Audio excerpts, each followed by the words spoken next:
De lo primero que vamos a hablar es de esos prejuicios que sin querer nos conciernen y que transmitimos a través de nuestra aula. Mirad, como ejemplo voy a poner este texto desde hace tiempo, pero a mí me viene muy bien para hablar de él. Fijaos lo que pone aquí. Dice, Eva mordió la manzana y sus hijas asumieron la condición de tener menos de todo. ¿Vale? Eva. Hasta que las primeras sufragistas salieron con sus faldas largas y sus canotiers.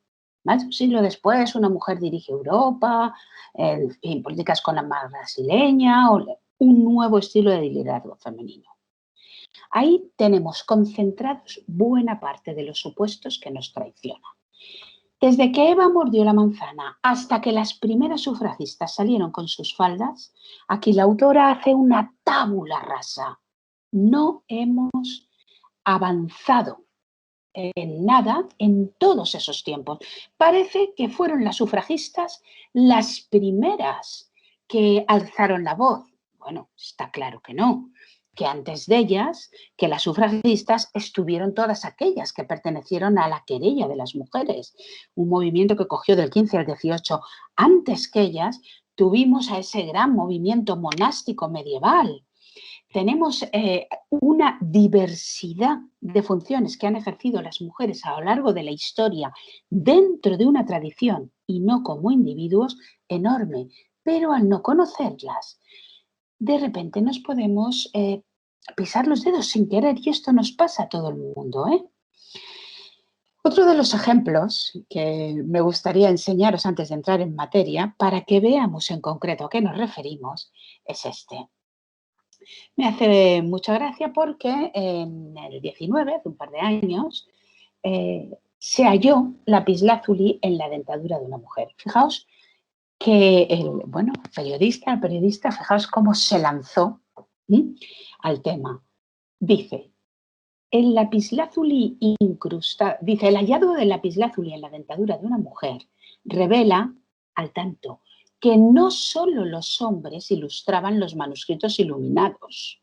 El lapislázuli incrustado en la placa dental calcificada de una mujer del medievo sugiere que podría tratarse de la primera escribana y pintora de manuscritos iluminados jamás encontrada. Al tanto, la primera escribana, sabemos ya que había escribanas ya en el Antiguo Egipto. Fijaos los miles de años de retraso. Y la primera pintora de manuscritos iluminados.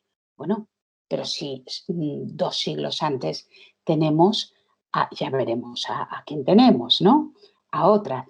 Pero ese desconocimiento no priva a quien escribe de mostrarse de esta forma tan, manifiesta para aseverar estas cuestiones.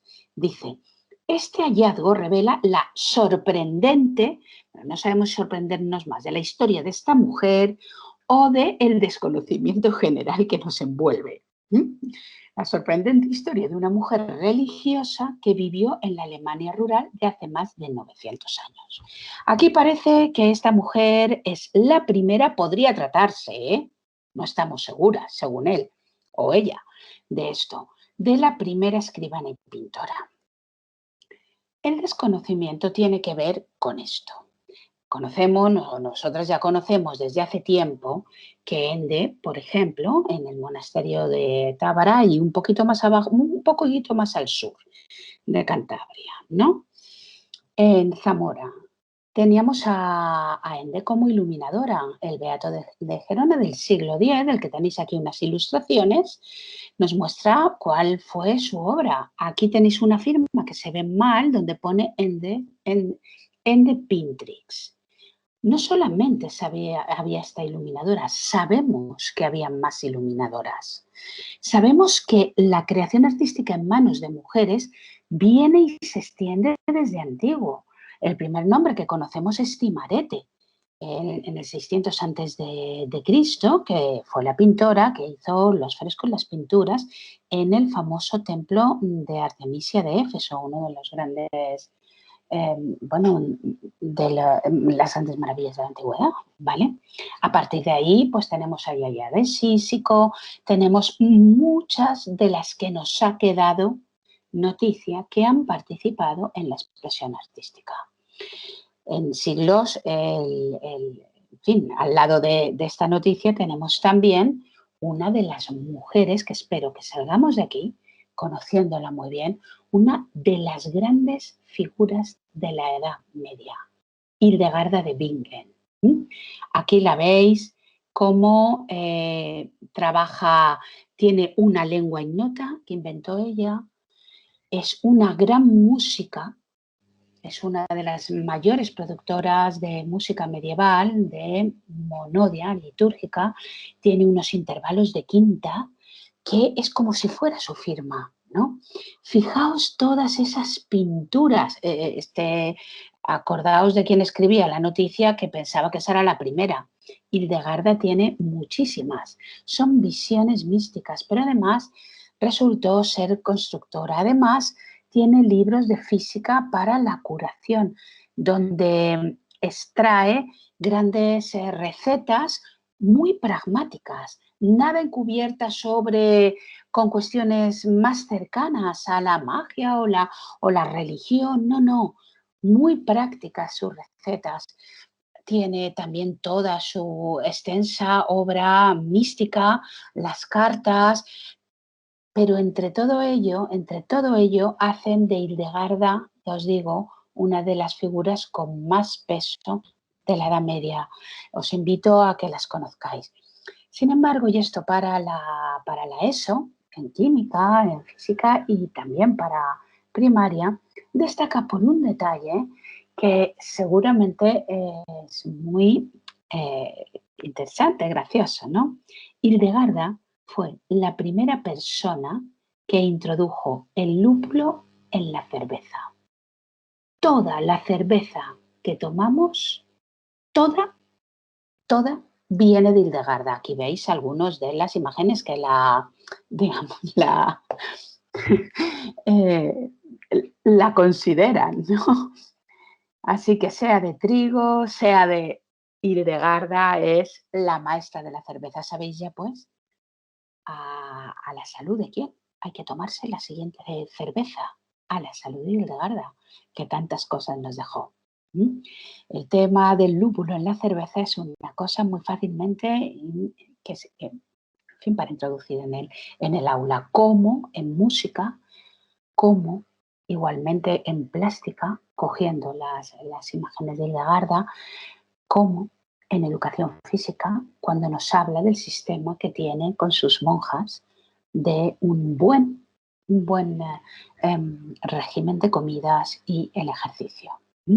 Bien, todo esto tiene que básicamente llevarnos a plantear cuál es el relato cultural e histórico que ofrecemos a lo largo de toda la etapa educativa. O sea, cuáles son los hechos relevantes, quiénes son los referentes que ofrecemos, cómo hacemos esa selección, ¿no?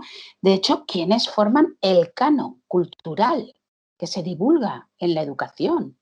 Y por tanto, qué memoria histórica, qué memoria cultural y colectiva estamos proponiendo desde nuestras aulas.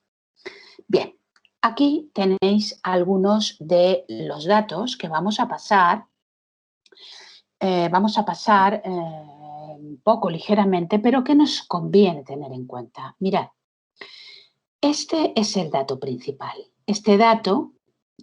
Son los resultados generales de un estudio que se hizo sobre presencia y ausencia de mujeres y hombres en los contenidos de todas las materias de la educación secundaria obligatoria, de primero a cuarto de ESO.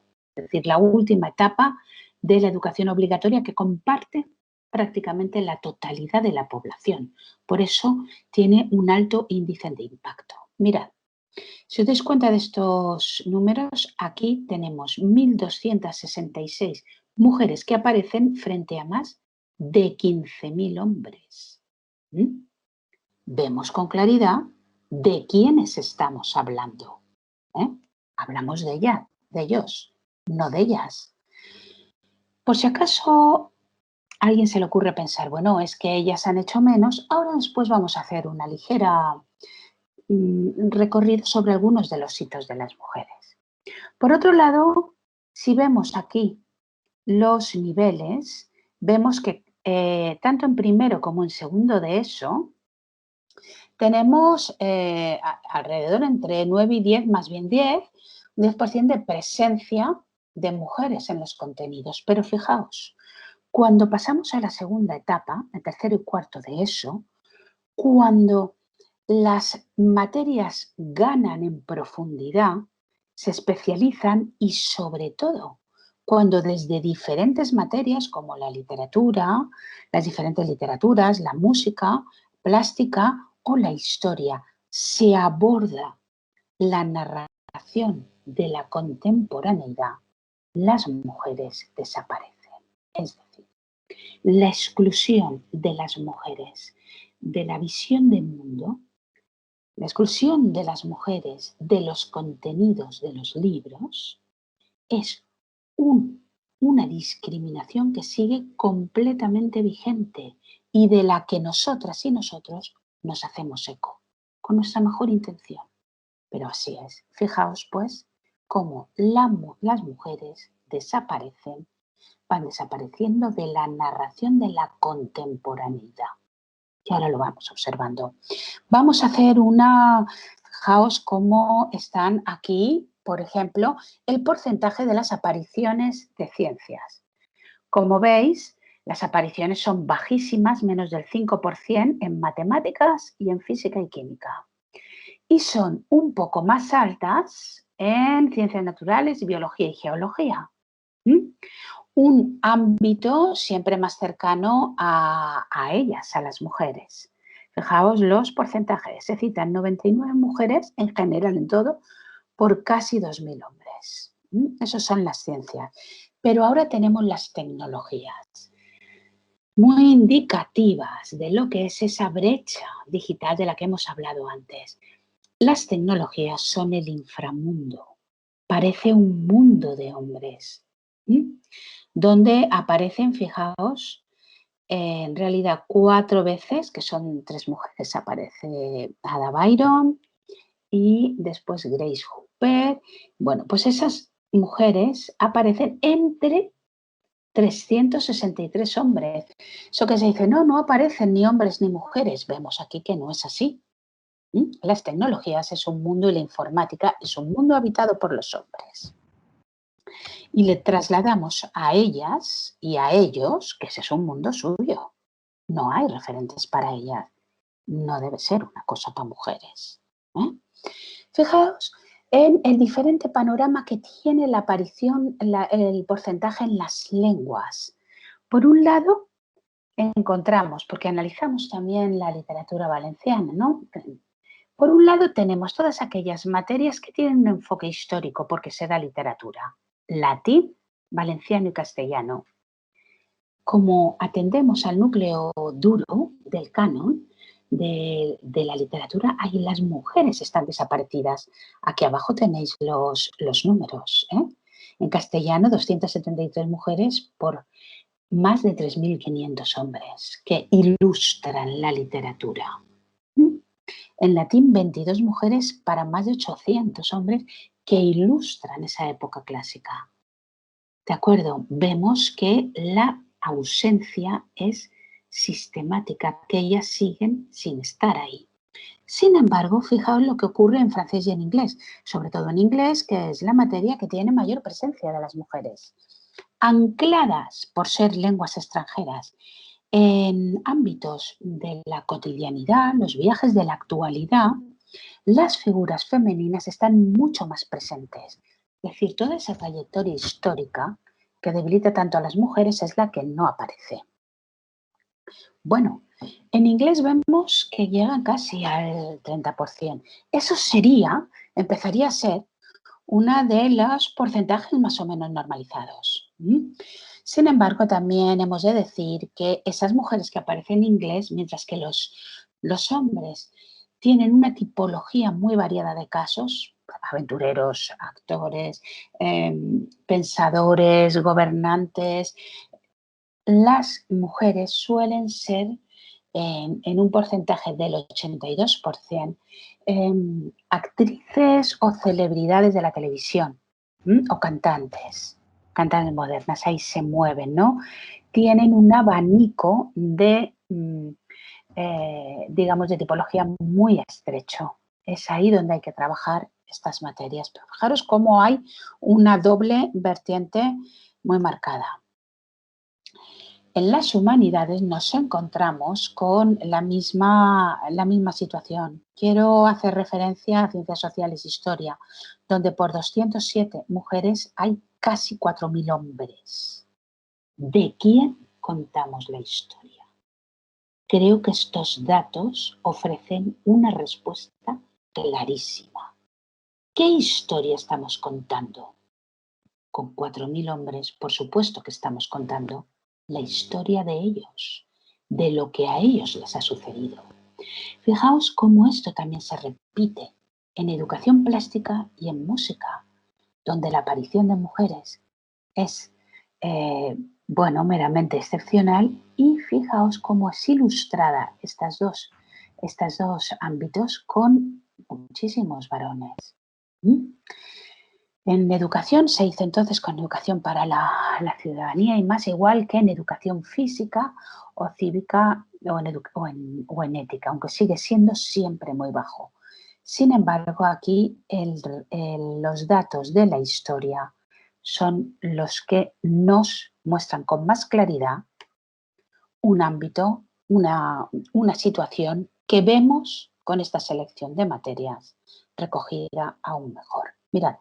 Aquí tenéis todas estas materias que tienen un enfoque histórico.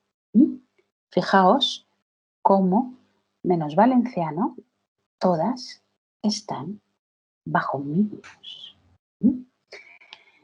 ¿Qué es lo que tenemos aquí? La evidencia clara y contrastada de que las mujeres actúan en todos los ámbitos, pero nunca pasan a lo escrito, al escrito que nosotros damos en clase, a la visión de la cultura y del mundo que nosotras y nosotros proporcionamos desde las aulas. Mirad, por último, lo que sería, tenemos aquí el número de personajes por épocas históricas. ¿Veis cómo esto es muy bajo? En Grecia tenemos 0, en Egipto 6, se ve muy mal, en Roma 1, en la Alta Edad Media 1 y 4, 5 mujeres a lo largo de 1000 años. Cuando tenemos pues más de 160 hombres para ilustrarlo. Estamos hablando primero y segundo. Pero vamos a ver con mucha más claridad cuál es el porcentaje de presencia cuando lo pasamos a porcentajes. Curiosamente, Egipto es uno de los periodos en los que ellas están mejor representadas y tiene que ver con esa actualidad también de los estudios de egiptología, pero hay un dato que es el que nos importa más que nada, y es esta flecha que va abajo. Siglo XVI aparece un 11%, pero mirad que en el 19 y el 20 baja al 6%. Es esa muestra que vuelve a decir que las mujeres desaparecen de la narración de la contemporaneidad en todos sus ámbitos. Nuestras pintoras actuales, escritoras, nuestras artistas, nuestras científicas tienen menos posibilidades de pasar, no aparecen ahí. Es un sistema que tenemos ahí, activo, muy activo. Bien, todos estos datos se encuentran recogidos en una base de datos que podéis consultar. Bueno, es libre y se pueden consultar los datos incluso por materias, por sexos, por la forma en que aparecen, ¿vale? Y que nos pueden ayudar a veces para saber cómo es la situación en nuestra materia.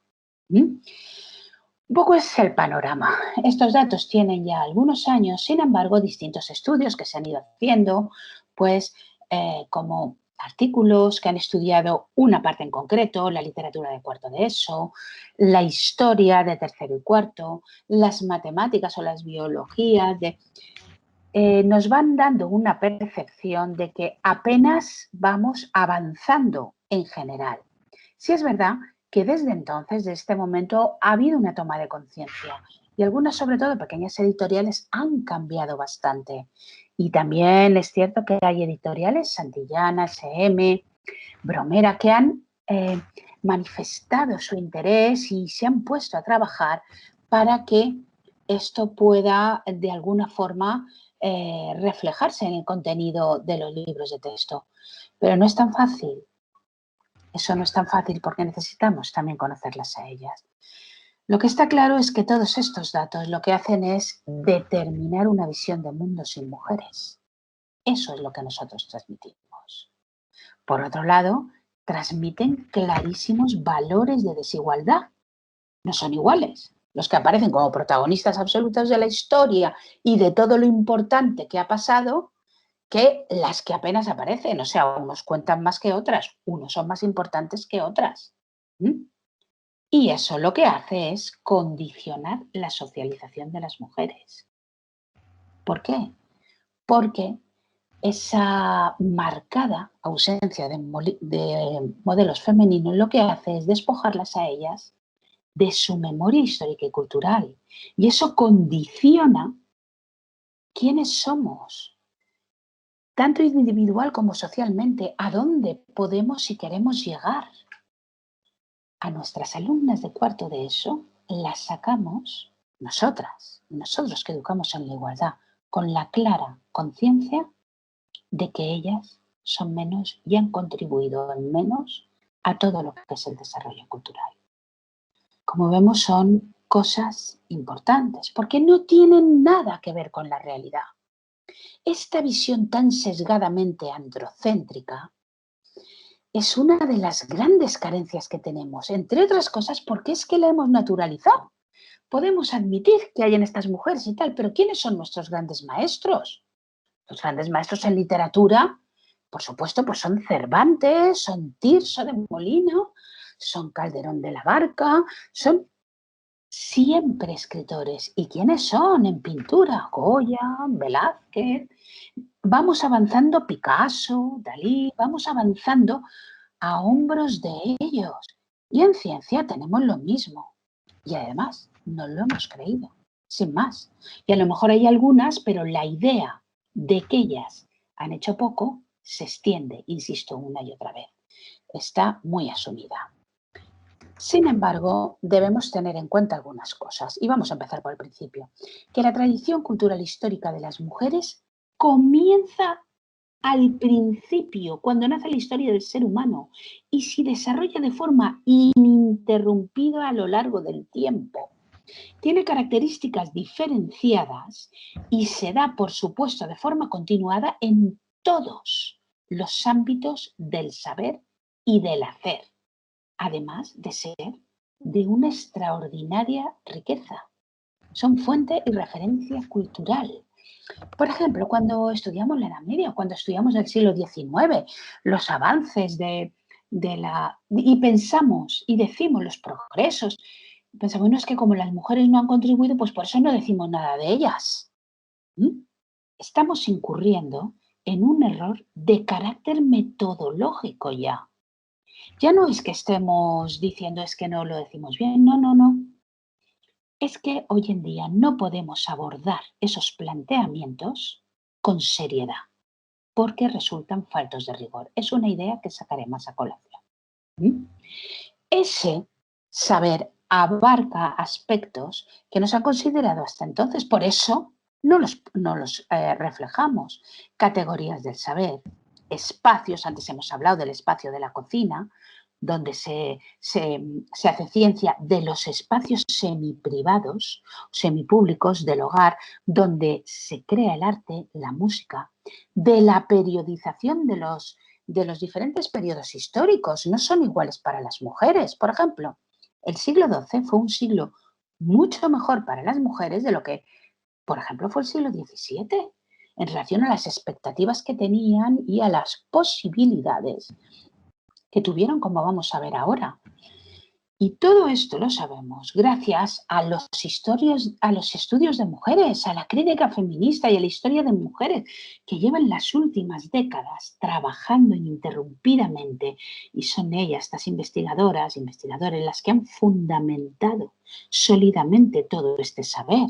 Lo que os estoy diciendo no es una impresión. Todo esto está basado en datos. Y esos datos lo que hacen es romper esa visión de mundo que tenemos. Para empezar por el principio, vamos a empezar pues más allá del 10 o el 15.000 antes de Cristo, ¿de acuerdo? Vemos aquí, os he puesto algunas de las representaciones donde de las mujeres en el Paleolítico, donde sabemos que había unas sociedades poco marcadas por las jerarquías sexuales. Estas representaciones nos hacen ver también la importancia, claro, tiene que ver con símbolos de fecundidad, pero la importancia que tuvieron, una importancia que se traslada al Neolítico. En el Neolítico hay una cultura que nace de Anatolia, en Çatalhöyük, cerca de 8.000 a.C., donde nos encontramos con una cultura realmente bastante desarrollada, agrícola y ganadera, que extiende su influencia no solo por, digamos, el norte de Grecia, llegando hasta Ucrania, sino también por todo el Mediterráneo, llegando a nuestras costas. Mirad, tenéis también aquí la distribución de alguna de sus casas. Es así como estaban, con cal. Y aquí vemos cuál es su distribución urbanística. Veis que se caminaba por los techos, pero lo que llama la atención es que las jerarquías sociales no estaban muy marcadas. Básicamente todas las casas son parecidas y en ellas se desarrollan los talleres. Esta es una de las primeras imágenes de una diosa que con el tiempo acabaría en la plaza donde los del Real Madrid celebran sus triunfos deportivos. ¿Qué pervivencia tienen las imágenes? Sí, Cibeles. Toda esta cultura que se extiende a lo largo del Mediterráneo también tiene una de sus últimas representaciones en la antigua Creta. Estamos hablando del año 1900 al 1500 antes de Cristo. Estamos hablando ya de ayer. Si Çatalhöyük era antes de ayer. Esta organización social de lo que fue una talasocracia impresionante, aquí tenéis la sofisticación de estos retratos que siempre han maravillado, este es llamado la Parisienne, y una articulación de lo sagrado siempre en relación a una figura femenina, y donde ellos, esto es una mujer y estos son dos hombres, ¿no? Lo sabemos por el color, donde ellos y ellas tenían un equivalente peso social, podemos decir. Estamos hablando no de sociedades matriarcales, un término que ha hecho mucho daño, sino más bien de sociedades heterárquicas. ¿Qué es la heterarquía? La heterarquía, que básicamente surge en los años 50 en neurociencia y se incorpora en los 80 en arqueología, se define como aquel sistema donde sus elementos no están ordenados de forma jerárquica. Por lo tanto, que básicamente pueden representar todos los diferentes papeles o funciones sociales. O también que pueden ordenarse jerárquicamente, pero de forma variable. Cada elemento, en este caso hablamos hombres y mujeres, es susceptible de ocupar diversas posiciones en función de las circunstancias. Pueden haber jefes y jefas, pueden haber curanderos y curanderas. La función de las mujeres sirve también, la función de las mujeres y de los hombres tiene una equivalencia que nos haga reconocer ese peso social que tienen las mujeres en esta época. Por tanto, estamos hablando de unas sociedades donde el peso social de las mujeres era evidente. ¿Y qué pasó? Y esto es de hace pocos miles de años. ¿Cómo cambió todo esto? Todo esto cambió justamente con las invasiones indoeuropeas. Unas invasiones que se producen cerca del 5000 a.C. y que y que se dan desde arriba, bueno, de las planicies pónticas, ¿no? Del Mar Negro, se introducen por aquí. Fijaros que toda la cultura anatolia la tenemos en esta Turquía, que se extiende por el Mediterráneo y también se ha extendido previamente por aquí. Pero bajan de ahí estas invasiones. Estas invasiones indoeuropeas nos traen varias cosas importantes, entre ellas la lengua y también el caballo. Pero también nos traen una jerarquía social de clase y de género. ¿Y cómo lo sabemos?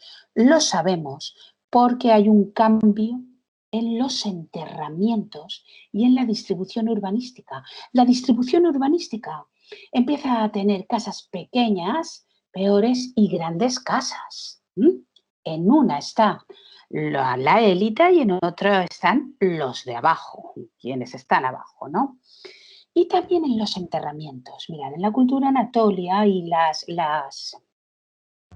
digamos, las culturas derivadas de ellas, como hemos visto la Creta, la antigua Creta, los enterramientos se hacían por igual entre hombres y mujeres, todos hacia el este, y tenían básicamente un ajuar parecido.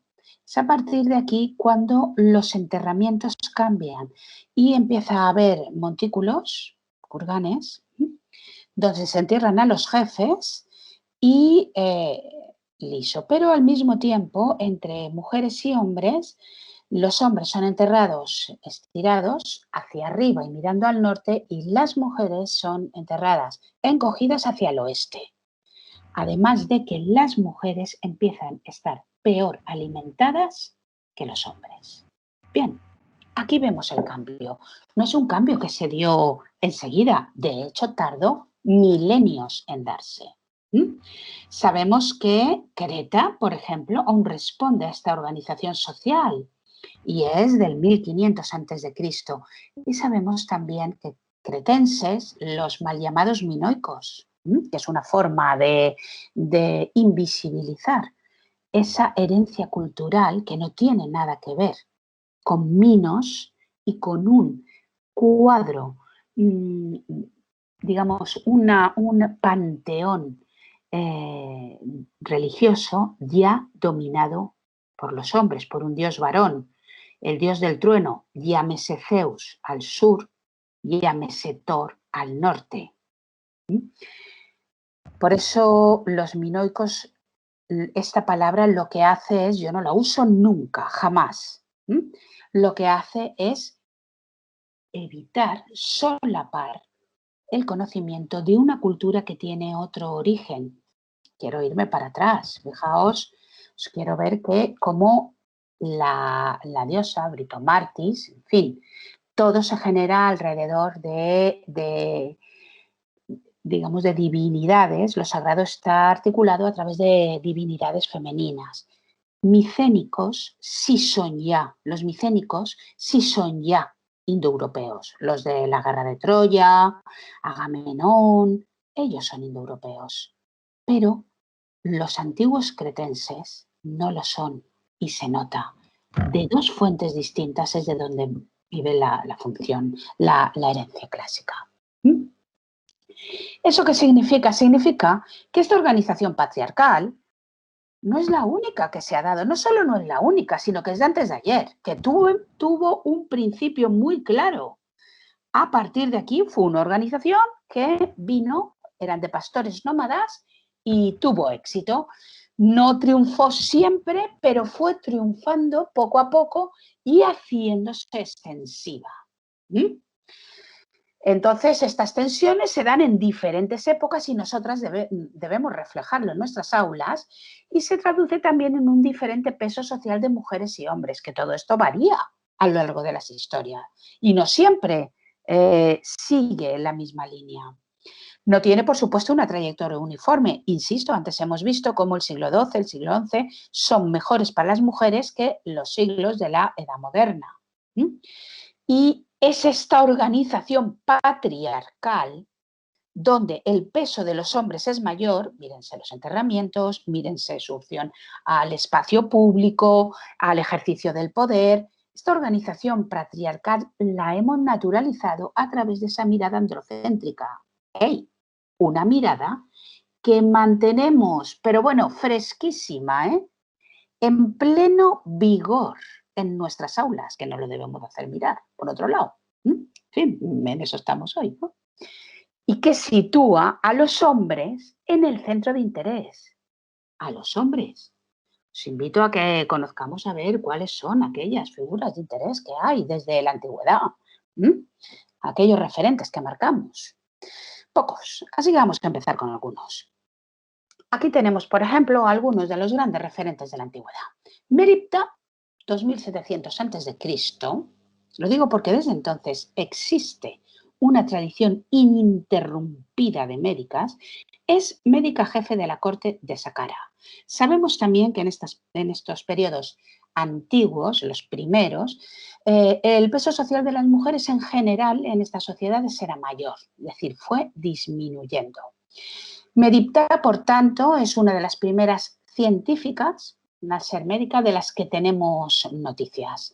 Sin embargo, hay una figura enorme que no podemos dejar de dar nunca en la antigüedad. La gran figura de la antigüedad se llama Eneduana. Eneduana. ¿Quién es Eneduana? Eneduana, que es de hace 4.270 años, es hija de Sargón I, una de las grandes sacerdotisas, pero fue una mujer de gran poder. Es además la primera persona, mujer o hombre, que escribe en la historia de la humanidad. La escritura comienza con ella, la escritura de autor, que firma lo que escribe. Los himnos a Inanna son de ella y ella lo deja así reflejado. Pero no solamente es el primer escritor que hay, no. Es que las primitivas posiciones planetarias, las primeras que tenemos, son de ella. Son de ella. Por tanto, en primaria o en secundaria, cuando empecemos directamente con los primeros planetas, debemos citarla, sin más, mencionarla. Pero no solo eso. También existe una primera notación musical que no desentrañamos, pero que sabemos que está puesta para interpretar los himnos, que la sitúa también en el origen de toda esa música escrita. Y finalmente tiene un pensamiento teológico que desarrolla, como veis, está en el origen de muchas tradiciones. Cuando demos música, cuando demos las posiciones planetarias, cuando demos literatura, no puede faltar ella y posteriormente Safo de Lesbos, ¿no? Y fijaros que aquí tenemos una cosa que para el profesorado de química resulta muy interesante. La tradición de la alquimia, de la química, nace en manos de las perfumistas asirias. Esto que tenemos aquí es en cuneiforme, no lo vamos a creer, claro, en cuneiforme la primera descripción que existe hasta lo que se sabe de los procesos químicos. Creo que están la sublimación, la vaporización y la solidificación. Están ahí escritos.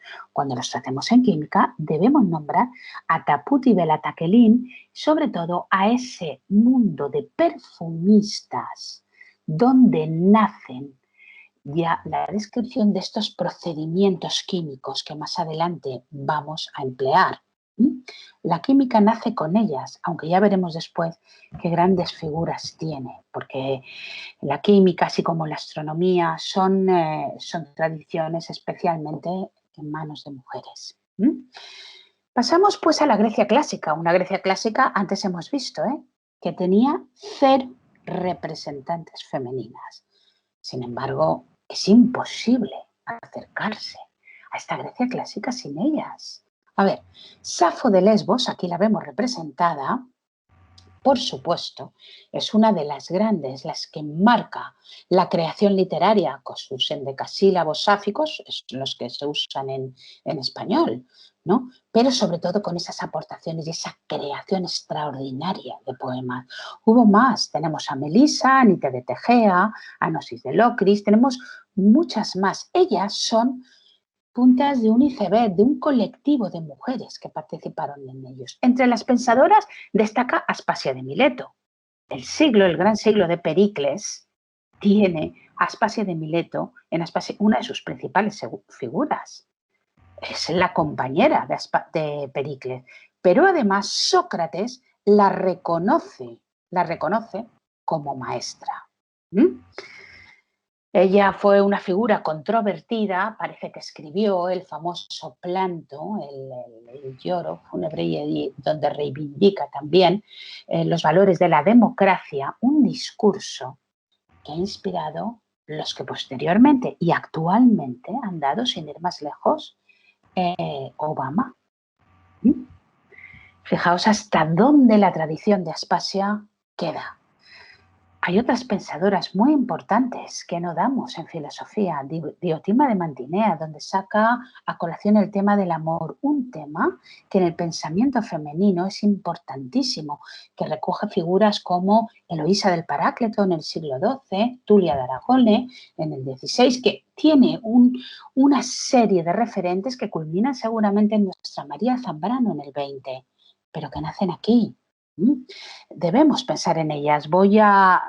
Como en todas estas científicas que tiene la Grecia clásica y que ni pasamos. Estoy centrando un poco más aquí, después iremos un poco más ligeros para que veamos cómo esa actividad tiene que ver con la participación de las mujeres. En la Grecia clásica nos encontramos en ciencia a las pitagóricas, donde destaca Teano de Crotona, considerada la esposa de Pitágoras, pero bueno, sabéis que al círculo pitagórico se entraba si pasabas 2 pruebas. Te quedabas un año ahí y quien no la pasaba, fuera. Todas ellas, que hubo más de 27, pasaron con su justa ley.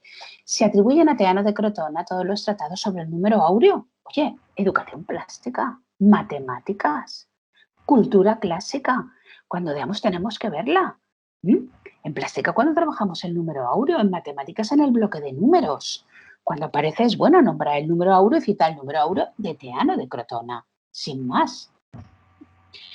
Esta es una, pero otra es Aglaonice de Tesalia. Aglaonice de Tesalia, que eran astrónomas y que predecían eclipses lunares, entre otras más. Sin embargo, quisiera destacar 2 importantísimas. Una que se conoce mucho, Hipatia de Alejandría, que hay que darle gracias a la película, que trabaja las cónicas, unas curvas, que el siguiente que las usa es Newton.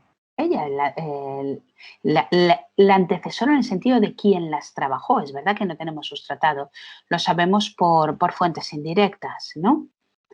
Y Newton lo hace para establecer cuál es el desarrollo del trayecto de planetas, estrellas, esa elipse que mete ahí. Sin embargo, si hay una figura, a mi entender, que es la gran científica de la antigüedad, es María de Alejandría. María de Alejandría del siglo II a.C. es otra de las grandes figuras de la química. Tenemos con ella, por supuesto, el baño María. El baño María es suyo. También tenemos el negro María, que es lo que se pinta en las casas de negro. Aquí en Valencia y tal, aún se puede ver. Pintada la pared que da al mar, se pinta de negro para impermeabilizarla, ¿no? Y tiene aparatos como los alambiques o el querotaquis. ¿Escuchad? Hace falta ser muy buena para hacer creaciones que duren 1800 años, que es lo que ha hecho María, que seguimos usando el baño María en los laboratorios de química, en la cocina, y que ese aparato que veis ahí, el querotaquis, es el primer aparato hermético que sale, que se crea en la humanidad, y es el origen. Ese aparato se sigue usando y en una versión muy sofisticada hoy en día en lo que nos sirve para hallar el grafeno. A ver, este es un aparato hermético donde se da un proceso químico tradicional que lo que permite es separar la escoria y dejar una capa uniforme arriba del producto afinado. ¿Qué tenemos hoy en día para ya el grafeno? Es un aparato al vacío, no hermético, al vacío, donde se da un proceso, se desarrolla también un proceso que no es de química tradicional, que consigue establecer finísimas capas de grafeno. Eso es uno de los métodos con los que se consigue el grafeno, la estrella de las nanotecnologías. ¿Alguien le ha reconocido todo esto a María? No, no. Y ahí está. Pero es que cuando entramos en el laboratorio por primera vez, tenemos que hablar de ella. Es la persona que introdujo para siempre el vidrio en el laboratorio. Bien, y hay más figuras, por supuesto, que os voy a empezar. Las mujeres de acción, donde tenemos a Zenobia de Palmira, mirad, cargada de cadenas, cuando la cogieron, o a Boudica, que hizo frente a las legiones romanas, como Zenobia, o la gran Artemisia de Halicarnaso, que fue la que le dijo a Jerjes que a los griegos no habría que atacarlos por mar. Y en medio de la batalla se largó, le dijo, ahí os quedáis. Una pirata total. Artemisia es una tirana caria que hay que estudiar como mujeres de acción. O las mujeres de Roma, donde no solo tenemos grandes representantes como Sulpicia o como las mujeres que ostentaron el poder, sobre todo Julia Domna en el siglo II.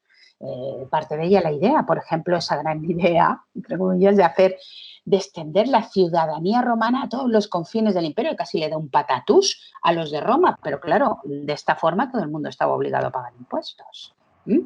Olivia, hay muchísimas más, pero no solamente queremos sacar estas figuras, también esos colectivos de mujeres, las esclavas, las campesinas, las perfumistas, las prostitutas, importantísimas en todos los tiempos. Entre las esclavas hay algunas, por ejemplo, sabe que había gente que, bueno, que tenía como unas cuantas esclavas que podía alquilar para nodrizas. De forma que si hubiésemos estado un poco más atentos al desarrollo de la explotación que se ha producido con las nodrizas a lo largo de estos miles de años, seguramente nuestra perspectiva sobre el tema de los vientres de alquiler hubiera sido distinta, porque sabemos, dar la leche ha sido siempre un acto solidario, pero también ha sido un acto de explotación. Y la numerosa normativa que encontramos a lo largo de los siglos, en el siglo XIII, en el siglo XVIII, en el siglo XIX, sobre que solo se debe dar leche a 2 o 3 niños, nos lo cuenta, sí. Tenemos también datos de la época salvaje del XIX, donde había mujeres que ya tenían hijos y el último hijo, para sacar adelante esos hijos, porque o bien el marido pues no trabajaba o bien había mucha necesidad, lo que hacía era vender su leche y, bueno, dejaban morir al más pequeño para sacar adelante los otros. Esto debemos tenerlo en cuenta y conocerlo, porque nos da perspectiva para entender problemas actuales. No es la única tradición, tenemos una gran tradición de médicas. Ahí tenéis las nodrizas, que nos entroncan con ellas, que nos viene de aquella Méripta Agnodice de Atenas, y tienen Agnodice de Atenas, digamos también la gran médica de Atenas, que se tenía ya que disfrazar de hombre, ¿no? Pero que sin embargo en Roma, esa figura de médica gana peso. Gana peso. Gana peso de manera que nos encontramos a Olimpia la Tebana, que era una experta en la prevención de abortos y en la inducción de abortos. Nos encontramos con Antíoquis, con Elefantis, con Metrodora, con Aspasia o con Cleopatra, que escribió unos tratados de Genecetis en el siglo IV, que es la que apoya lo que sería la gran escuela medieval de Salerno, con Trótula en el siglo XII. Que es una de las grandes científicas medievales, por su lado, ¿vale? Como vemos, esta antigüedad está llena de tipos distintos de mujeres, de colectivos que la han habitado, de los que no conocemos apenas nada. Vemos cómo hay cuestiones que no podemos saber sin ella. El origen de la química, el origen de la astronomía, la participación en la medicina, todas estas cosas que se nos alteran y que vamos dando ya teladas. Pero además hay un remate asombroso en este final de la antigüedad que corresponde a Teodora de Bizancio. Aquí la tenéis en un mural de Rávena, ¿no? Dibujada en el mural de Rávena. Es el final de la antigüedad. Teodora fue además una de las grandes legisladoras. Bueno, la trayectoria de Teodora es asombrosa. Una mujer muy inteligente, con 12, 13 años, era mima y era artista en el circo de Bizancio, prostituta, y a los 25 era la emperatriz de Bizancio. Cómo desde tan bajo se llega tan alto es es un indicador de cómo fueron los tiempos y cómo fue Teodora. Teodora participó plenamente en la gestión del poder con Justiniano. Cada vez que nos refiramos a él tenemos que decir Justiniano y Teodora. No solo eso, el código de Justiniano hoy en día, vigente también, se estudia en derecho, nos muestra unas leyes que solo duraron 80 años, las novelae, son leyes adjuntas, algunas de las cuales estuvieron hechas bajo la advocación de Teodora. Y nos encontramos con leyes donde proporcionan a las mujeres el derecho al divorcio, a la gestión de sus propios bienes dentro del matrimonio, la pena de muerte por violación, la posibilidad de salir de la prostitución, eso no tuvo mucho éxito, el derecho sobre los hijos, unas leyes que no volverían a repetirse hasta casi finales del 20. Duraron solo 80 años, pero a ella nos referimos. Teodora, que tiene una anécdota total, cuando hubo la gran revuelta de la Nica ahí en Bizancio, Justiniano, Belisario se iban porque tenían todo el pueblo revuelto a punto de entrar en el palacio.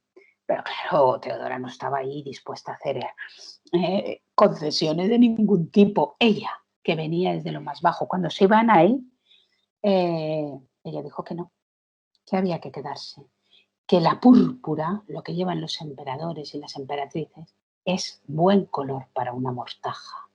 Es decir, que si había que morir, se moría de emperatriz y no por ahí huyendo. Vamos. Y los cuadró a todos. A Justiniano el primero y a Belisario, bueno, estratega de Justiniano, también. Claro, después de esto fue todo un desastre. Salieron, machacaron a la población de Bizancio y bueno, a partir de ahí se dedicaron a ponerlo bonito. Ahí tenéis Santa Sofía, en fin, hoy en día ha vuelto a ser una mezquita en Estambul, que es obra de Teodora y de Justiniano, y buena parte de esas obras que se hicieron. Bien, me he dedicado con un poco más de atención a esta edad antigua para que veáis hasta qué punto se alimenta desde el principio toda esta tradición. No puedo hacer un seguimiento tan detallado de épocas posteriores, pero bueno, tenemos materiales y estamos trabajando en ellos. Son riquísimas. De hecho, tengo una breve bibliografía que se la puedo proporcionar a Gemma para haceroslas pasar, que os puede servir para conocer, muy pensada, ¿no? Selecta y pensada para el profesorado de secundaria, para conocer digamos, épocas posteriores que vamos a pasar un poco más rápidamente, pero que sin embargo quiero que nos dejen la impresión de que estamos frente a una tradición, como aquí está Teodora, entre más mujeres. Todas ellas deben servirnos para conocer a esas redes de mujeres, a esos colectivos de mujeres sobre los que nunca hemos fijado la mirada, nunca, y que han contribuido poderosamente a avances sociales, desarrollo cultural y al paso que hemos llevado. Las distintas épocas y circunstancias han hecho que en unos momentos fuera más equilibrado y en otros muchos menos desequilibrado. De eso también debemos hablar, indirectamente o directamente en nuestras aulas cuando presentemos estas figuras y cómo las debemos imbricar. Vamos a ver que hablaremos de eso también. Pasamos ahora a la Edad Media. La Edad Media, no fue un mal periodo para las mujeres. Hay aspectos que debemos tener en cuenta, como el reginado, la gestión del poder, sobre todo el peso tan grande que tuvieron las mujeres dentro de la Iglesia, ese gran movimiento de los monacatos femeninos, las grandes abadesas, el monasterio de las Huelgas aquí en España, hay monasterios en Italia, en Francia, en Alemania y las Beguinas. Y tienen una mayor posibilidad de influencia cultural, ya lo veremos, ¿eh? Siempre nos movemos dentro de una organización patriarcal, pero mucho más relajada, en este caso, de la que nos encontraremos en la Edad Moderna, en algunos momentos de la Edad Moderna. Aquí tenéis algunas imágenes de ellas, como veis, arando, dando clases de geometría, por supuesto, asistiendo a los partos, musicando, moras y cristianas, jugando al ajedrez, ¿veis? Con las manos pintadas de henna. Las violeras, juglaresas, cantaderas que estaban ahí, o escribiendo. Todos estos oficios están reflejados en las imágenes de la Edad Media. Y no solo en la Edad Media europea, por supuesto, también por el mundo. Cito 3 o 4 referencias para que las veamos. A la gran Rabia Aladahuilla del siglo VIII, que es la gran maestra de los sufíes, de los posteriores sufíes, es una especie de Santa Teresa, pero dentro de la religión islámica, que, a ellos también se les olvida bastante, ¿no? Japón en el siglo X, que tiene el Genji Monogatari es el Don Quijote de Japón, el Hamlet de Japón, es de una mujer, Murasaki Shikibu. Ellas fueron las que introdujeron un nuevo vocabulario y crearon toda esa literatura que tiene en el libro de Genji Monogatari, digamos, su mejor expresión. Aunque tenemos otros libros también del siglo X, de la época clásica de la literatura, en manos de mujeres, como Soy Sonegún, el libro de la almohada, que recomiendo encarecidamente que podáis leerlos, ¿no? O en China tenemos a la gran poeta china Li Qinsao, una de las grandes referentes de poesía en un país que ha tenido poetas siempre. Tenemos a Liu Ye en el siglo VII, tenemos muchas más. Para que veamos que el mundo es grande, extenso y siempre ha estado habitado por las mujeres. Volviendo otra vez a nuestros fueros, aquí vemos que en el reginado, por ejemplo, quiero destacar algo que nos va a venir bien, el papel de Oneca Fortune, que fue al mismo tiempo abuela del califa Abderramán y madre de Todaznar, ¿vale? De hecho, une el califato omeya con la familia de los Íñiguez. Su nieta fue la esposa de Fernán González. Entonces, ¿qué pasa? Como no consideramos esta política matrimonial que llevan las mujeres, a veces hablamos de estos ejércitos musulmanes y que si eran musulmanes que se alían a cristianos como cuestiones, porque lo vemos solamente como una guerra de religiones, pero también tenía el tema de la familia. Entonces, había musulmanes y cristianos que iban a pelear con el primo que les había pedido ayuda, como así tanto pasó. No tener en cuenta esta clave es lo que nos hace también cometer errores a la hora de entender una época y no ver los lazos familiares que son ellas quienes los tejen. Y tenemos referencias como Leonor de Aquitania, que tiene un origen, es el origen de grandes reinas poderosas, nuestra Leonor Plantagenet, que fue la que creó el monasterio de las Huelgas, que a su vez, fue madre de Blanca, de Berenguela, de Castilla, que fue la que unió Castilla y León. Son reinas con mucho peso, ¿no? Pero no solamente ahí las tenemos.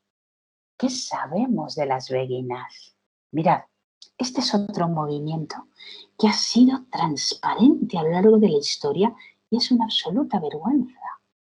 Del siglo XII al siglo XXI hubo un movimiento religioso protagonizado por mujeres que nunca estuvo sometido a las reglas de los conventos o a la jerarquía eclesiástica dominada por varones. Tuvieron siempre una religiosidad alternativa al margen de esas estructuras, ¿m? Pero tuvieron mucha importancia cultural. ¿Por qué?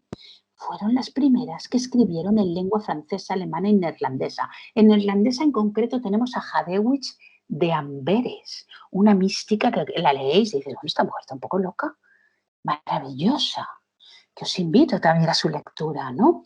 Pero ellas escribirán en la lengua vernácula del pueblo, por eso ayudaron a la forja de la lengua. Hay figuras excepcionales, solo os he resaltado a Margarita Porete, con su espejo de las almas simples, donde ella hablaba, ¿no?, de la relación que se establece con Dios. A la Iglesia no le gustó nada eso de que pasaran de tanta jerarquía y le advirtió que te vamos a quemar. Ella por un oído le entró y por otro le salió. 2 años más tarde, aquella siguió tomando la palabra, escribiendo y diciendo lo mismo. 2 años más tarde la quemaron viva y ella entró en la hoguera con la misma templanza con la que había vivido. Todo un ejemplo.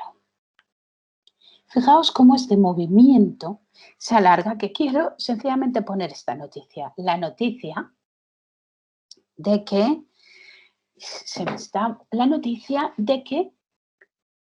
cómo acabaron las beguinas. Fijaos que es de 2013. En 2013 murió la última beguina. ¿Cómo es posible que todo este movimiento, que fue importantísimo allí donde estuvo, no solo en el ámbito literario y el del pensamiento religioso y en el de la alternativa o disidencia religiosa, sino también en toda la gestión de lo social, donde educaban, donde ayudaban a los enfermos, ayudaban al buen morir, donde cubrieron muchísimos aspectos y nunca aspectos sociales necesarios, nunca se habla de ellas. Casi 1000 años de un movimiento que no nos aparece ni en los libros. En fin. Así pues, para un poco acabar con esta Edad Media insólita que desconocemos, quería centrarme un poco en el siglo XII, ese gran siglo para ellas.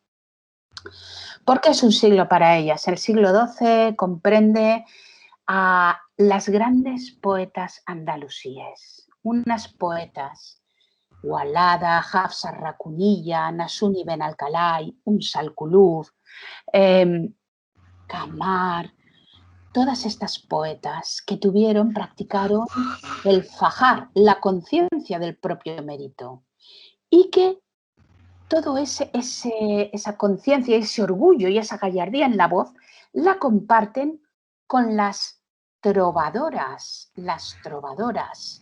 de las que destaca la condesa de Día, pero también Azanais de Porcairaigues, Tibors, una Tibors maravillosa, Tibors, los versos de Tibors, ¿no? María de Ventador, muchas de los que nos quedan versos, y solamente conocemos a ellos, a los trovadores. ¿Cómo se puede conocer solo a los trovadores en una poesía que es dialogada entre hombres y mujeres?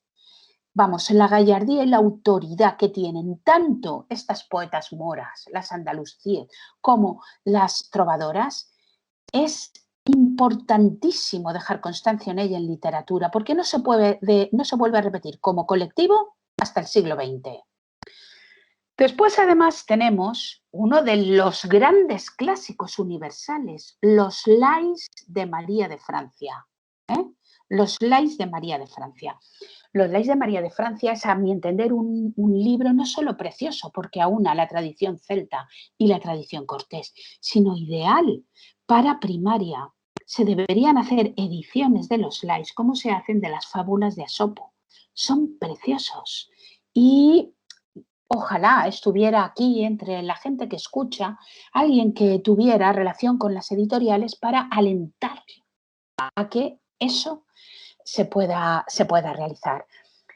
Pero también tenemos en ese mismo siglo a las cartas de Abelardo y Eloísa, Eloísa del Paráclito, una de nuestras pensadoras más claras, donde en sus cartas deja constancia, por ejemplo, por primera vez, que no aparece en Mary Wollstonecraft, aparece aquí, entiende el matrimonio como una suerte de prostitución, donde tú das sexo a cambio de posición social, de alguna forma. Por eso ella no quiere casarse. Por eso ella quiere dejar libre a Abelardo y ser libre ella para escribir. La conciencia del sujeto femenino queda claramente reflejada en las cartas de Abelardo y Eloísa, profesorado de filosofía, de ética, de literatura. Tenerla en cuenta, porque es un camino que empieza a abrirse aquí, que recorre Edad Media, Edad Moderna y llega a nuestros días. Tenemos, por supuesto, ya las hemos comentado, las Ballinas, pero también una de las primeras historiadoras, la Alexiada, la bizantina Ana Comena, la hija de Alejo Comeno, donde cuenta la vida de su padre, pero con unos conocimientos de ingeniería asombrosos. Y, por supuesto, las ya mencionadas Hildegarda de Bingen y Trotula de Salerno. Trotula de Salerno dentro de la Escuela Salernitana de Medicina, Hildegarda de Bingen como la gran figura medieval. Recordar, en música, en educación física, en biología, tiene una descripción del orgasmo femenino asombrosa por la objetividad, la claridad y por venir en manos de boca de una monja. Tiene sus libros de física natural, tiene los libros místicos, tiene todas sus ilustraciones de las visiones, y sobre todo tiene la construcción de los conventos, tiene la creación del lenguaje ignoto, tiene tantas cosas, Hildegarda, que es imposible no saber de ella. Es una Leonardo da Vinci medieval, incluso es una polímata, incluso con más acciones que el propio Leonardo. Y finalmente, para acabar con el final de la Edad Media, os quiero presentar una figura que resulta esencial, espero que no la olvidemos aquí, resulta esencial. Y es, bueno, y voy a ir aligerando, es Christine de Pisan. Christine de Pisan y la cité, la ciudad de las damas. Con ella se inicia la querella de las mujeres en el siglo XV. En realidad tiene referencias anteriores, pero en el siglo XV, que se extiende hasta el XVIII, es otro de esos movimientos que ha pasado desapercibido. Profesorado de literatura, de historia, volvemos a ello, de ética, de filosofía. Aquí se plantea y se discute el derecho de las mujeres a la cultura y a la educación. Ella es la primera que habla, insisto, y no Mary Wollstonecraft. Ella es la referencia que habla de que la desigualdad tiene un componente cultural. Por eso reivindica ese derecho a la cultura y a la educación.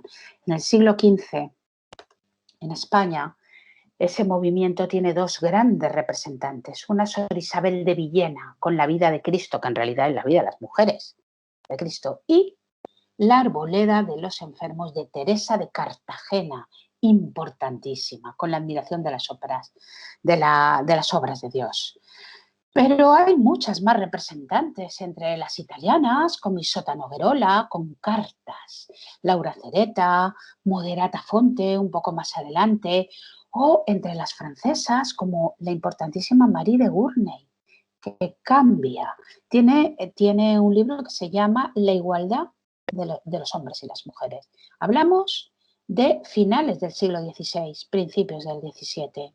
Marie de Gournay es la que sitúa el argumentario de esta igualdad de hombres y mujeres. Es un referente anterior también a todas estas mujeres de la Ilustración, como Mary Wollstonecraft y las siguientes, que en muchas ocasiones se ven como las primeras. O, por ejemplo, en Inglaterra tenemos a Mary Astell. Es un movimiento distinto de las humanistas. Las humanistas fueron unas grandes estafadas. Porque aquí tenéis a Luisa Sigea, o Juliana Morey, o Beatriz Galindo. Todas ellas pensaron que la sabiduría realmente, el humanismo era un ideal universal también para ellas, pero no. ellas supieron, fueron grandes sabias, pero siempre se quedaron a los márgenes. Es algo que debemos, ellas son las muestras de que el humanismo no es ningún ideal universal o más. Sin embargo, hay un hecho muy importante que marca toda la edad moderna y un hecho que no enfocamos adecuadamente. Por un lado, la reforma que propició Lutero y por otro lado, la contrarreforma. La contrarreforma va ligada al Concilio de Trento y el Concilio de Trento va ligado a la pérdida del poder femenino en la Iglesia. Se acabaron los privilegios de las grandes abadesas. A las mujeres básicamente las encierran en los conventos. Cualquiera va por delante de ellas. Las órdenes terciarias desaparecen. Esa pérdida tan brutal de poder, que muchas monjas se rebelaron contra eso, de poder en la Iglesia, esa pérdida de poder en la Iglesia se traduce también en una pérdida de peso social de las mujeres.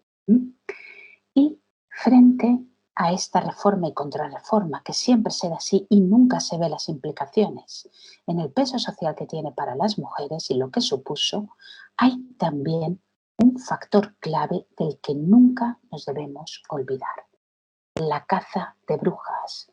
No podemos abordar esta época sin entender lo que fue la caza de brujas. Ese sistemático aniquilamiento de lo que es la sabiduría y lo que quedaba, ¿no?, de participación de las mujeres. Una enseñanza, como dice Federici, hacia el capitalismo. Una intervención sobre sus propios cuerpos. Estas son las tres claves que marcan la época y que implican consideraciones importantes. Bien, este siglo XVIII que se ve marcada por, la caza de brujas, el 75-80% de las personas quemadas o muertas fueron mujeres. Es un movimiento claramente contra las mujeres. No se emplea como clave. Recordémoslo. Vamos a ver algunas de estas mujeres que aparecen ya con claridad. Teresa de Ávila, por supuesto. ¿Os acordáis de aquellas andalusíes y de estas, las andalusíes, las trovadoras, que ellas hablaban con una voz gallarda? Teresa de Ávila ya se tiene que quitar de en medio a toda esa jerarquía eclesial de hombres diciendo, no, que yo soy tonta, que yo escribo para mis monjas, que yo... Esta es una estrategia que emplea Teresa de Ávila para que la dejen tranquila. Pero ella también, digamos, tiene grandes avances. Consigue publicar y eso abre, como bien nos dice Nieves Baranda, una puerta a la publicación posterior de las mujeres. Y, por supuesto, las mujeres no lo desaprovechan. Tenemos a continuación a algunas dentro, Sor Jerónima de la Fuente, en la línea de Teresa de Ávila o Luisa de Carvajal y Mendoza, que es muy inquietante, pero también tenemos grandes ejemplos de las mujeres en América, de las propias indígenas, la figura de Malinche, pero también de las gobernadoras, de las mujeres de armas que estuvieron, María Estrada, orden de Hernán Cortés, Inés Suárez, de Pedro de Valdivia, o almirante en el Pacífico, Isabel Barreto, nuestra primera almirante del Pacífico, pero también las ciencias tienen su participación con cosas impresionantes. Por ejemplo, sabemos que las tablas que usaron Kepler y Galileo no fueron hechas por Tycho Brahe, sino que fueron hechas, las comenzaron Tycho Brahe y su hermana Sofía, pero básicamente las desarrolló y las hizo Sofía Brahe. Atribuyamos a cada cual lo que le corresponde. O Elizabeth Ebeliu, una de las grandes astrónomas, que también hubo en el 17. O, por supuesto, nuestras grandes autoras que no nos aparecen. Esperemos verlas aparecer, ¿no?, cada vez más. Sor Juana Inés de la Cruz, que pertenecía a la querella de las mujeres. Ana Caro Mayén de Soto, que también pertenecía a la querella de las mujeres y que es una dramaturga que escribió El Conde Partinoplés, que porfió valor, agravio y mujer. Una de las dos obras nos sirven perfectamente para explicar el barroco. O María de Zayas y Sotomayor, entre muchas más autoras. Esta es la novelista por antonomasia de la época. heredera de Cervantes y de Margarita de Navarra con el Heptamerón. No aparece. ¿Cómo vamos a dar la narrativa de esta época del siglo de oro sin darla a ella? Imposible, pues así lo estamos haciendo. Por supuesto, hay más autoras, Catalina de Arauso y tal, pero fijaos en arte. Tenemos a Sofonis Vanguisola, ¿os acordáis de este retrato atribuido, ¿no? a otros pintores, a un par de ellos? Sin embargo, es suyo. O la gran Artemisia Gentileschi. Voy a ir más ligera, ¿de acuerdo? Para poder llegar a todo, ¿no? Tenemos las grandes pintoras flamencas, Clara Peter, Rachel Ruiz, ¿no? Las grandes músicas del barroco, Francesca Caccini, en el origen de la ópera. La primera ópera fuera de Italia fue suya, con gran éxito, Jacques de la Guerre, con la introducción de la música de carácter italiano en Francia, Bárbara Strozzi con las cantatas, Isabella Leonarda con las sonatas, las grandes monarcas ilustradas. Tenemos también a las pintoras, la gran Elisabeth Vigée-Lebrun, fijaos, ¿no? En esta cara.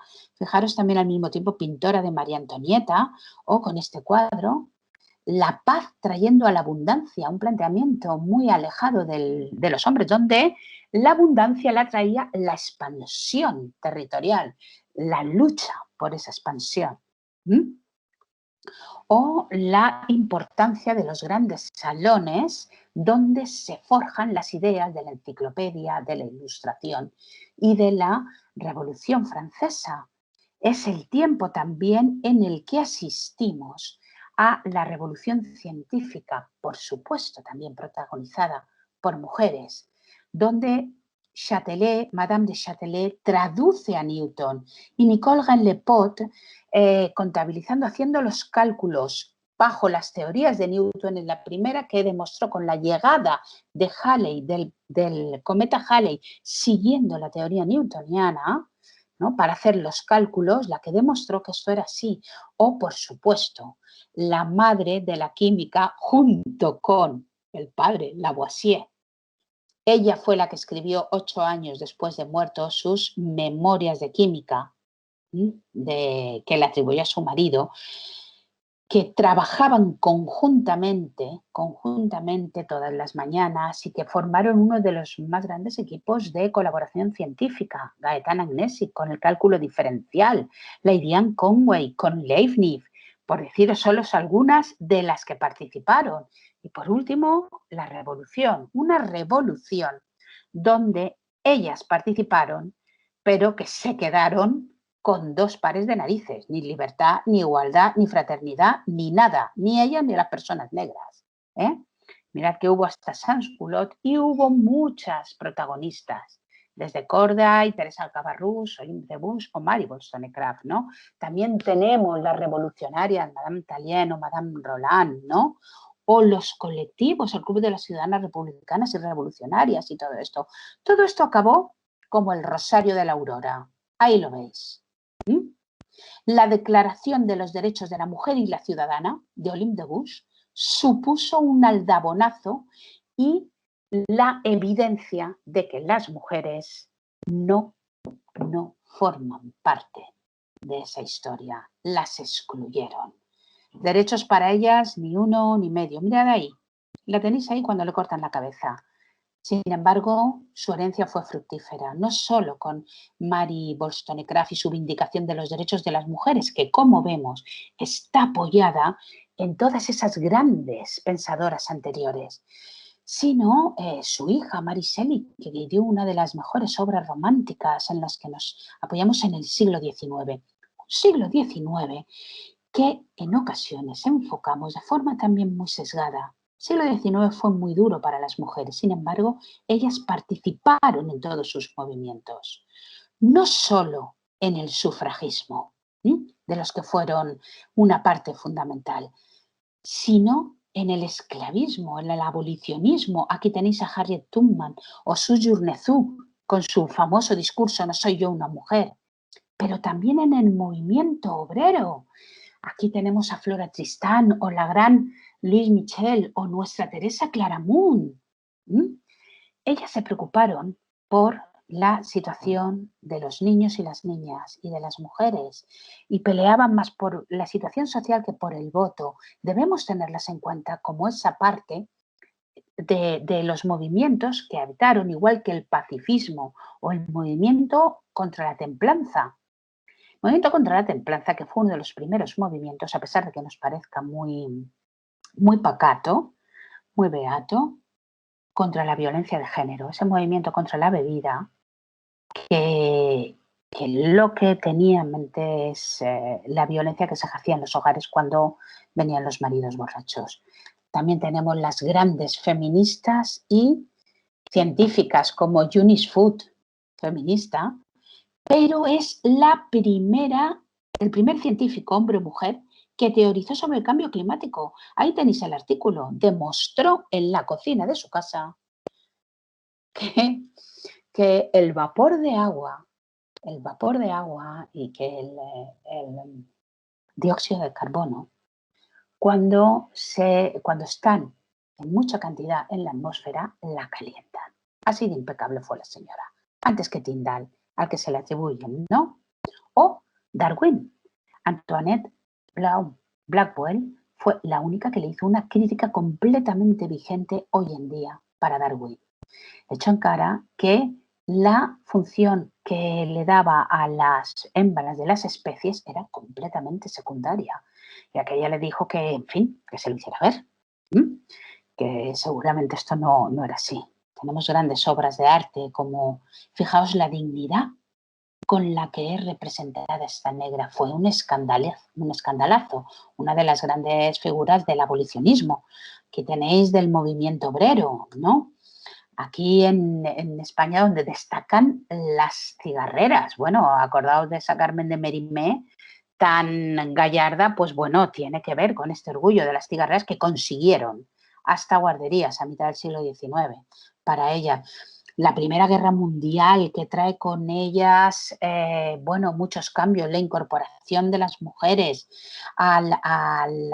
digamos, a la guerra como enfermeras. Las vemos aquí como enfermeras.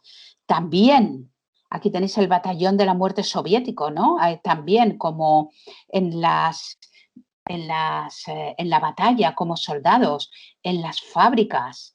Y tenemos casos como Inmerward, pacifista, que se pegó un tiro cuando su marido usó sus investigaciones de ella para generar el gas mostaza en contra de su... O la Revolución Rusa, ¿no? Que consiguió el aborto, el divorcio, nuestra propia república con el Clara Contramor y el voto, o la importancia que tuvo el Liceum Club, o las mujeres libres, ¿no? Todo el franquismo donde hubo mujeres como Mercedes Formica, falangista y feminista, las mujeres en el exilio, en fin, todo esto que culmina, por hacerlo rápido, en esta convención sobre la eliminación de todas las formas de discriminación sobre la mujer, muy importante, ya en el siglo XXI, todas las leyes pues, sobre matrimonio homosexual o la Constitución de Rojava. Bien, como veis, todas estas cuestiones nos muestran una historia que ya veis que ha sido muy somera, pero nos ha cogido tiempo para hablar de casi nadie en relación con las que hay, pero nos muestran una historia habitada por ellas, una ciencia donde ellas han contribuido, una literatura, un arte, una música, una cultura, una religión, donde ellas han tenido mucho peso. Vamos pues a ver qué podemos hacer en nuestra aula. Vamos a volver a los datos. Nos damos cuenta y vemos ahora con claridad la burrada de este dato y lo que significa. Esto tiene implicaciones de carácter histórico y cultural. ¿Por qué? Porque hacemos pasar un relato androcéntrico por uno universal, ¿vale? Nos creemos que esto es universal. Esto lo que es un fraude cultural y histórico con el que contribuimos. Porque pensamos que eso es todo lo que debemos conocer y con ello excluimos todo un patrimonio y un legado cultural que nos pertenece a todos, hombres y mujeres, creaciones literarias, artísticas, musicales, de todo tipo de autoría femenina, que excluimos porque esa mirada androcéntrica, esa coger esa parcialidad de lo creado por los hombres como si fuera universal, nos lleva a eso, a un empobrecimiento de nuestra memoria cultural, a un sesgo, a un falseamiento de la historia y sobre todo nos deja empobrecidos con menos recursos para hacer frente a los nuevos retos del futuro. Antes hemos hablado de las nodrizas y cómo podríamos haber hecho frente a los vientres de alquiler si hubiésemos tenido la conciencia histórica de la explotación que ellas han sufrido. Hay también implicaciones sociales, sobre todo a ellas, que las legitima socialmente, ¿no? Su posición social se debilita muchísimo, ya hemos hablado antes de esto, condiciona la socialización y esta desvalorización está en las bases que después desarrollan la violencia de género, la brecha digital de género o el techo de cristal. ¿Mm? Y todo eso, por supuesto, también tiene implicaciones en la educación. ¿Por qué? Porque damos una transmisión cultural sesgada, es el fallo. Y, por supuesto, no educamos en la igualdad de oportunidades, por más que tengamos muy buena intención. Hay una falta de rigor sistemática, donde se escamotean estas aportaciones. Por tanto, lo que tenemos es un sistema educativo que resulta un instrumento transmisor de desigualdades. Así es. ¿Cuáles son pues, las carencias que hemos detectado en todo esto? Son de tres tipos. Un enfoque didáctico y un relato de contenido cerrado en muchas cosas, porque hay una falta de consideración de las mujeres como sujeto histórico y sujeto cultural, en todas partes, y una omisión de esa tradición cultural. Por otro lado, hay una ausencia sistemática de referentes femeninos.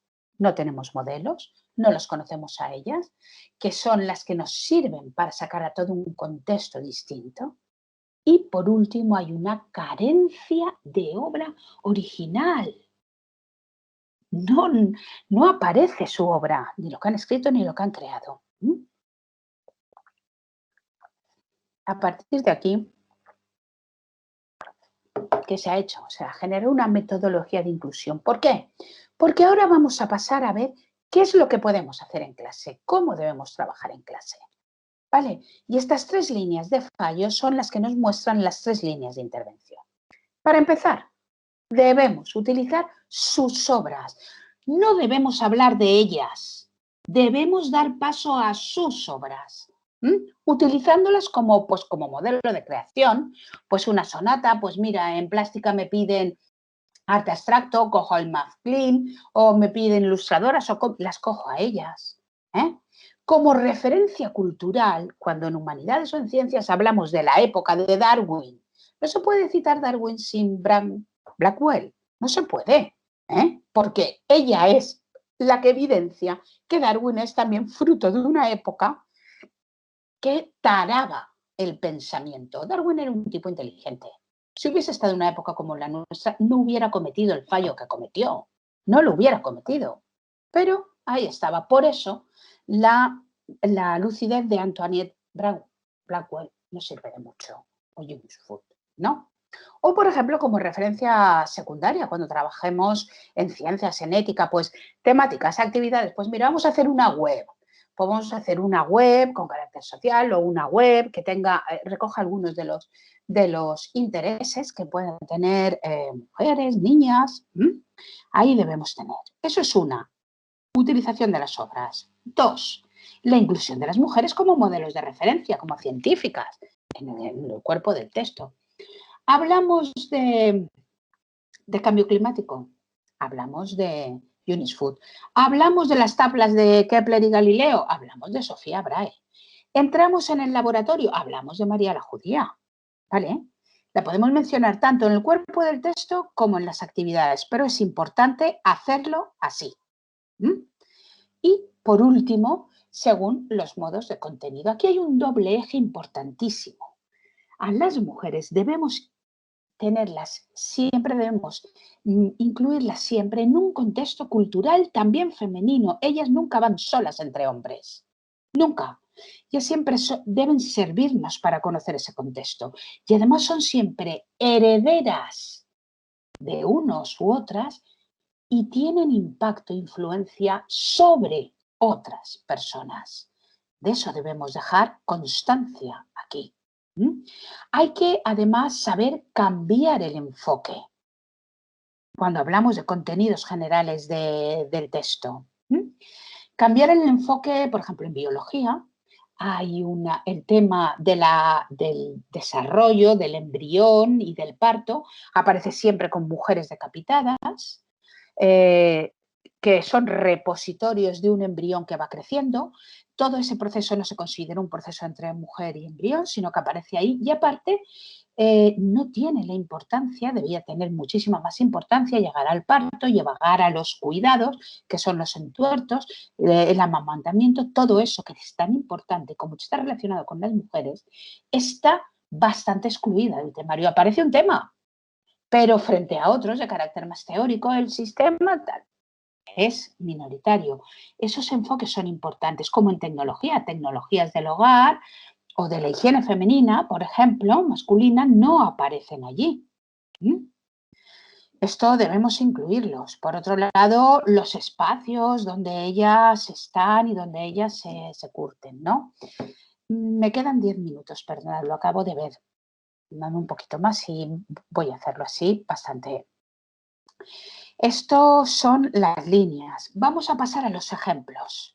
¿Qué ejemplos tenemos? Aquí tenemos, por ejemplo, en biología, siempre encuadrados en primero de eso, podemos usar a María Sibila Merian, que fue, ¿veis cómo en el enunciado aparece ella?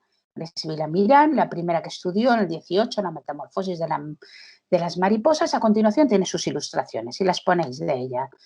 Y podéis poner lo que sea esto, observa las ilustraciones, describe el proceso de metamorfosis, elige una ilustración. Preguntas sencillas, explica por qué los artrópodos experimentan muda o también hay propuestas cercanas a proyectos, actividades de aprendizaje per servicio. Cría gusanos de seda y a partir de ahí observa, dibuja o fotografía y lo podemos hacer con plástica, lo podemos hacer con lengua, ¿no? Cada una de las fases de la metamorfosis de esos insectos. ¿Cómo debe ir María Gaetana Agnesi? No es que tengamos que coger un día y ponerla en la pizarra, tenemos que incluirla como aparece aquí dentro del enunciado. O por ejemplo, ay, perdonad, esto está en valenciano. Por ejemplo, ¿cómo debemos incluirlas? Las científicas, mirad dónde está aquí. Estamos en un procedimiento de fusión del naftaleno. Hay pasos. El primero, el segundo, introduce un poco de naftaleno en el tubo. El 3, coloca el termómetro en el interior del tubo. En el 4, sumerge el tubo dentro de un vaso al baño María. Y dice, esta técnica fue introducida por María la judía que vivió en Alejandría en el siglo III y también inventó otros aparatos de destilación y de vidrio muy empleados en la alquimia. Bien, esta es la forma en que debemos incluirlas, no hablando un día de científicas, no en las paredes colgándolas solo, sino así. La historia necesita contemplarlas como protagonistas y trabajar con sus textos, ¿no? La lengua necesita también trabajar con los textos de ella. Las paso ligeras para que la podáis ver. Fijaos, bello amígula, ¿cuánto está en mi poder? Podría yacer a vuestro lado un atardecer y podría daros un beso apasionado. Sabed que tendría un gran deseo de teneros en el lugar del marido, en la cama, con la condición de que me concedierais hacer todo lo que yo quisiera. Qué manera de expresar los deseos, ¿verdad? Estamos en el siglo XII. Responde a unas preguntas o tenemos a la gran Sor Juana Inés también con un texto o hemos trabajado también con libros de texto en editoriales como Musicalias. Fijaos cómo, ¿no? Esto es cuando lo usamos como modelo de ejemplificación. Aquí tenemos a la actividad de la compositora Elizabeth Jacquet de la Guerre. Mirad. Aquí tenemos, si se escucha atentamente dos fragmentos, tenemos una Madalena de Casculana y otra Francesca Caccini. Y la tenemos ahí, en el margen. O, por ejemplo, aquí, escucha estos dos fragmentos para hablar de la pulsación. Una es de Hildegarda de Bingen y otra es de Mozart. Así, sin más, ¿no? Los empiezas a escuchar así. Esto es lo que hemos ido haciendo. Pero claro, no es suficiente.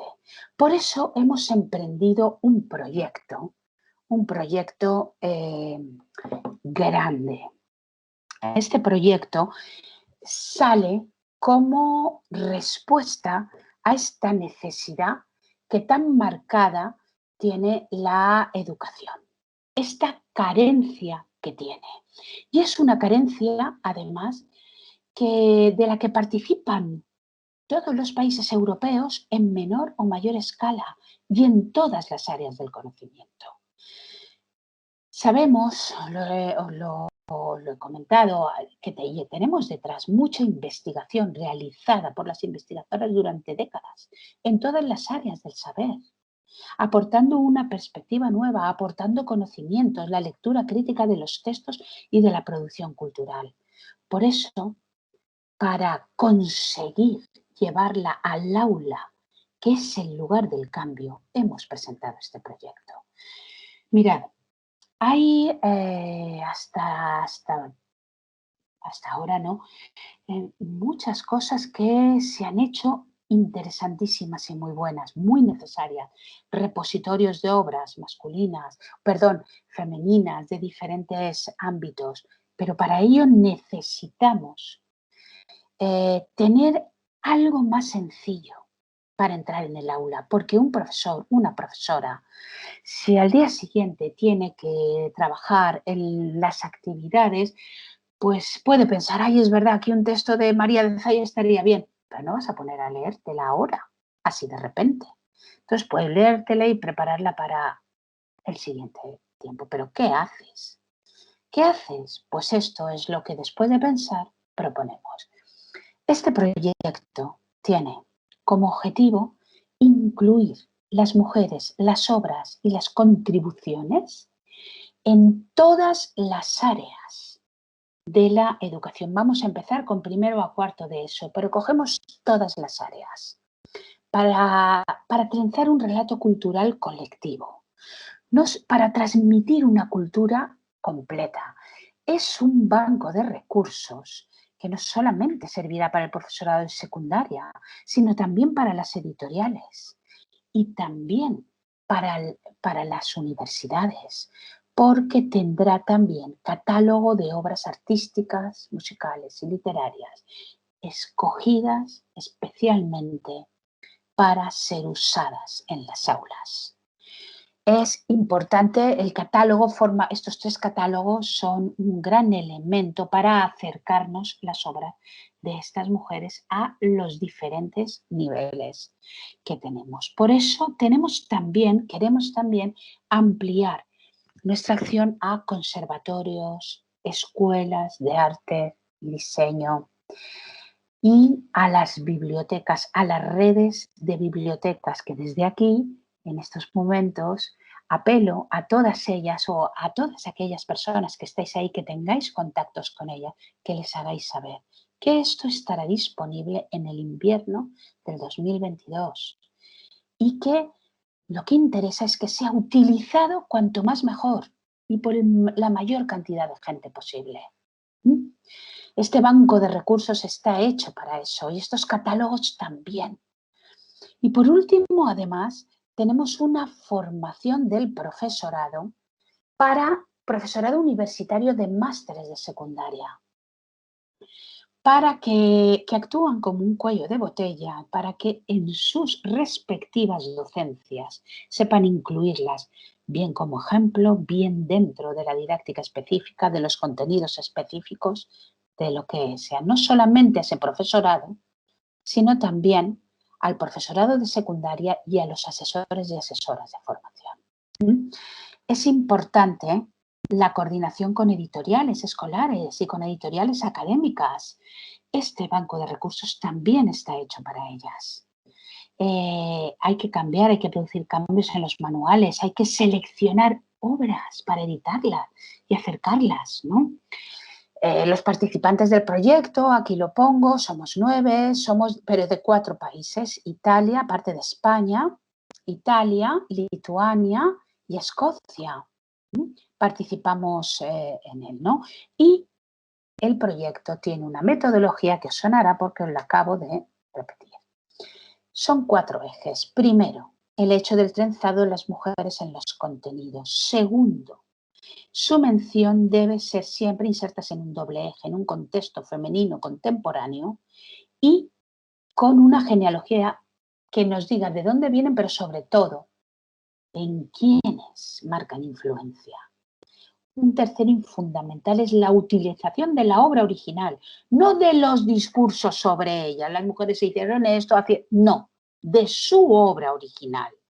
Ellas van a explicar las cosas mucho mejor que nadie ha podido hacerlo por ellas. Démosle voz, conozcamos esa voz original, esa expresión artística, musical, ese pensamiento, esas maneras de manifestarse. Y además se deben abordar desde distintas materias. Teano de Crotona, el número se puede abordar desde las matemáticas, desde la plástica, desde la cultura clásica, ya lo hemos dicho. Hildegarda de Bingen cubre 8 materias. Sonia Kovalevskaya, la gran matemática, nihilista en filosofía y, por supuesto, también en matemáticas, ¿no? Por eso es importante esta metodología. Todo este banco, os he dicho, el banco de recursos, se pondrá a disposición del profesorado y editoriales. Habrá actividades, obra original y biografía, de manera que tú puedas decir, a ver, yo estoy en segundo de eso, en el bloque de números de matemáticas, ahí, a ver, y puedas ver actividades que copies sencillamente e incorpores a tu clase, sea cual sea el material didáctico que estás utilizando. Pero puedes contar también con ellas para crear tus propias unidades didácticas o los propios proyectos, sea aprendizaje, servicio, proyectos cooperativos, interdisciplinares. Pero hay un propósito y en este sentido os pido colaboración. Hay un propósito. Tiene que ser usado. Cuanto más sea usado, mayores serán sus beneficios. Sencillamente usado. He hablado con Gemma, para también poder ponerlo a vuestra disposición. Por eso os invitamos a uniros al proyecto y a usarlo en el aula, ¿no? Eso es el banco de recursos. Los catálogos tienen a su vez una doble finalidad. Para la educación en universidades, institutos y escuelas, conservatorios, escuelas de arte, bibliotecas, pero también como agenda cultural de las administraciones, para que los conciertos, las exposiciones tengan también en cuenta las artistas actuales. Y la formación STEM, que como hemos dicho, abarca diferentes públicos en todos los niveles de la educación. Bueno, ha sido breve, perdonadme por el tiempo, pero creo que me ha gustado. Así que gracias por vuestra atención. Aquí tenéis en fin, la dirección por si queréis poneros en contacto con nosotras. Y bueno, deciros sencillamente que bueno, espero que os haya sido de provecho la intervención y que espero también que podáis colaborar con nosotras en esta faena de dotarnos a todos de un patrimonio importantísimo que fundamenta la igualdad entre los seres humanos y que ha sido completamente olvidado. ¿Vosotras os imagináis las maravillas que nos estamos perdiendo? Por eso este proyecto es importante que entre todas y todos lo tiremos adelante.